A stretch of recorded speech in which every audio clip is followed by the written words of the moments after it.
घर के लिए इन्वर्टर कंप्लीट कनेक्शन किस तरह किया जाता है। सबसे पहले यहाँ पर हमने इन्वर्टर एंड बैटरी कनेक्ट किया है। इन्वर्टर चार्ज करने के लिए ये एक स्विच बोर्ड लगाया जिसके जरिए इन्वर्टर चार्ज होगा। ये हमने एक मेन स्विच बोर्ड लगाया है। इस स्विच बोर्ड के जरिए हमारे घर का जो भी लोड रहेगा उसे हमें कंट्रोल करना है। मेन एनर्जी मीटर कनेक्ट किया जिसमें हमारी मेन इनपुट पावर सप्लाई आएगी। इसके अलावा एक डिस्ट्रीब्यूशन एमसीबी कनेक्ट किया है। कनेक्शन को केयरफुली वॉच कीजिए।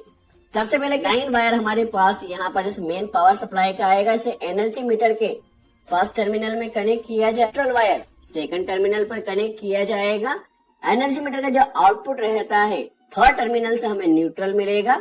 इसे डिस्ट्रीब्यूशन एमसीबी में कनेक्ट कर देना है। टर्मिनल से लाइन आउटपुट मिलेगा। इसे भी हमें डिस्ट्रीब्यूशन एमसीबी में कनेक्ट कर देना है। सबसे पहले हम क्या कर रहे हैं, इन्वर्टर चार्जिंग का ये जो स्विच बोर्ड है इसका कनेक्शन समझ लीजिए। हमें करना क्या है, बेसिकली न्यूट्रल वायर सबसे पहले डायरेक्ट जाता है और इसे सॉकेट में कनेक्ट किया जाएगा। लाइन वायर स्विच में जाएगा। जैसे इस स्विच को ऑन किया जाएगा तो ये सप्लाई निकलेगी और यह जाएगी सॉकेट में।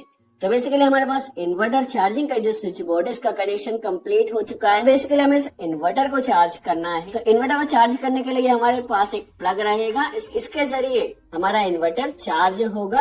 अब बैटरी का कनेक्शन करना है तो यहाँ से नेगेटिव आएगा, बैटरी में कनेक्ट कर देना। यहाँ से पॉजिटिव बैटरी में कनेक्ट कर देना है।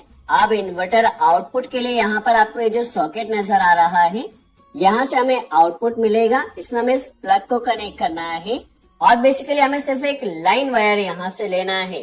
ठीक है, आप स्विच बोर्ड में जिस भी स्विच को आप इन्वर्टर